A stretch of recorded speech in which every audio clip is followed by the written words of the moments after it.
الله سبحانه و تعالی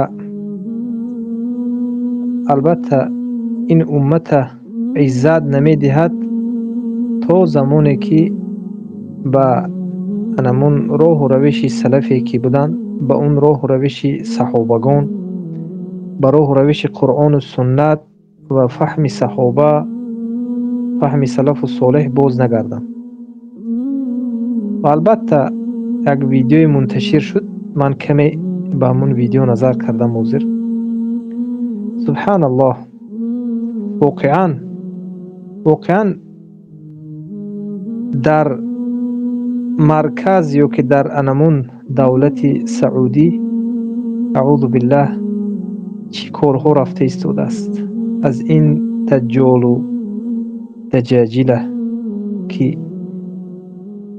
دجالچوهایی که در اونجا هستند و تمام علمای اهل سنت و جماعه رو بینید در سعودی زندانی کرده هستند. این کفار و مشرکین و این طواغیت و آخر عاقبت مدخلی ها همه جا رو گرفتند و عاقبت این امت به چی حالت رسید؟ عاقبت عقیده جهمی، عاقبت کافر مسلمان گفتند، عاقبت به کفار و مشرکین دوستی کردن و اونها رو بهترین یکی از خبیثترین و نجسترین اینها که انمون سدیس است که بر آمد و در حق طاغوت‌های امریکا دعا کرد و یعنی یک پادشاه عادل و دیگر سخن‌های کفری شرکی رو زد در حقش. امروز سبحان الله در یک جایی که سبحان الله پیامبر صلی الله علیه و سلم توحید رو از اونجا برداشتن، کلمه توحید رو، و مردم رو دعوت به سوی توحید از اونجا کردند. از یک جایی که توحید از اونجا منتشر شد و امروز به چی روز گشت. سبب این هم که هست، سبب این هم انمین لعنتی های مدخلی و جهمی های که کفار و مشرکین همیشه دفاع میکنند و کافرها و مشرکین همیشه طرفداری میکنند و اما اهل سنت و الجماعه رو خوارج، تکفیری، کلاب النار گفته حکم قتل، حکم زندانی اینها رو میبرارن و این حکومت طاغوتی اینها رو بالاخره زندان میکنن و این مکانهای مبارک بعداً به کی میموند؟ به انمین فحاش و فاحشه ها و به انمون کفار و مشرکین یهود و نصارا میموند. سبحان الله، جگرای انسان خون میشود که امت در چی حالت است. این امت کی بیدار میشده باشد، این امت کی زنده میشده باشد که در این مکانهای مقدس سبحان الله چقدر فحش و فحشگی رو در اونجا آشکارا با بغیر از اون یک چیزی دیگری که در این مبین این هست و او رو به مثل اعوذ بالله به مثل کعبه کرده و این تحقیری کعبه است و این تحقیری تمام مسلمان ها است. از یک جانب در غزه چقدر مسلمان ها در اونجا کشته شده ایستادند، از جانب دیگر اینها در اینجا به خوشی و خرسندی. به خاطر چی؟ به خاطر که امروز راهبرایی که در سعودیه هستند، اینها اصل اینها مادراشون یهود است و مانند انمون سلمان است کی است و دیگرهایی که از و مانند اینها هستند.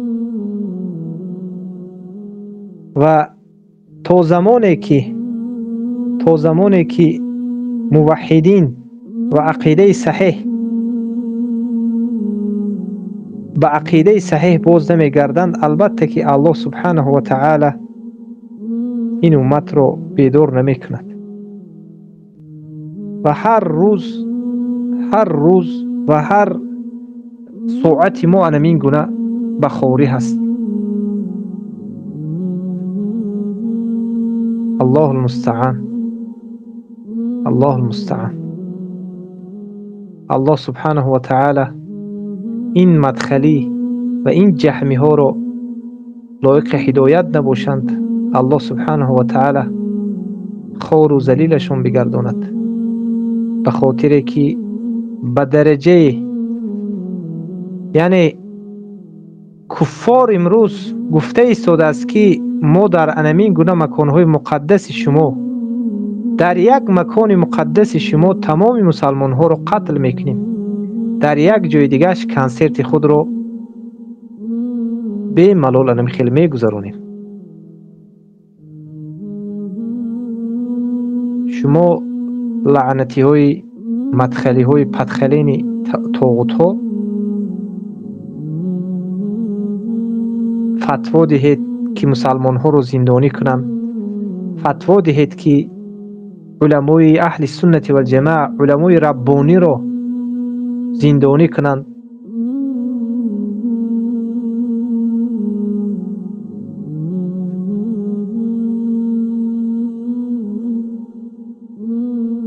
و کی هست که این امت رو دعوت کند؟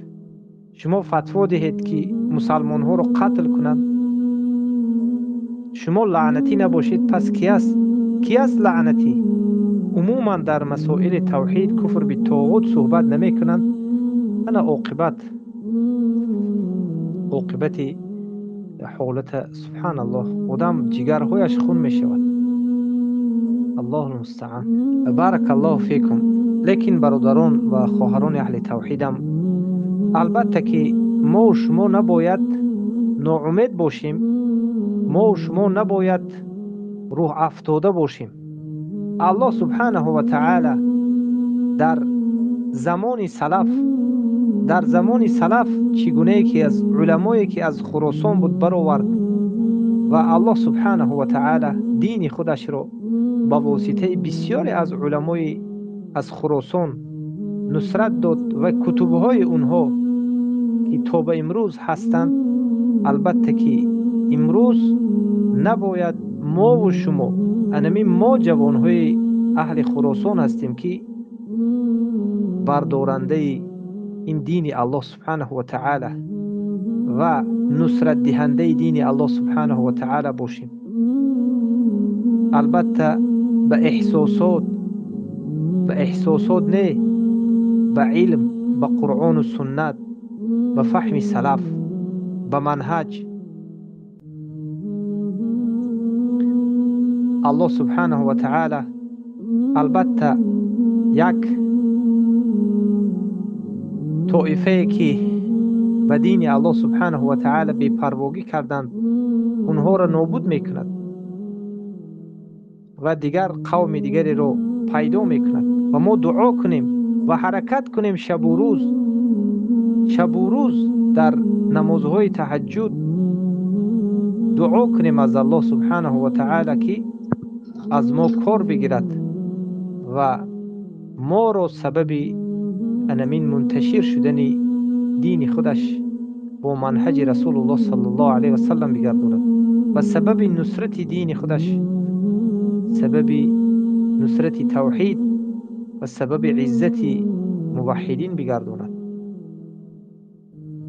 و البته برای مؤمنین و موحدین امروز در کل جهان زندگی کردن البته آسان نیست، اما ما باید رو افتاده نباشیم. یک کمی همین کفار یک کار کرد، یک و یک باره رو افتاده شده، گریه و ناله کرده. البته یگان انسان در این خیلی حالت صبر کرده نمیتواند، لیکن باید ما در منهج استوار باشیم. از این حالت هر انسان استفاده بردنش ممکن است. هر خوارج و هر کفار و مشرکین مسلمان ها رو استفاده بردنش ممکن است و به احساسات و به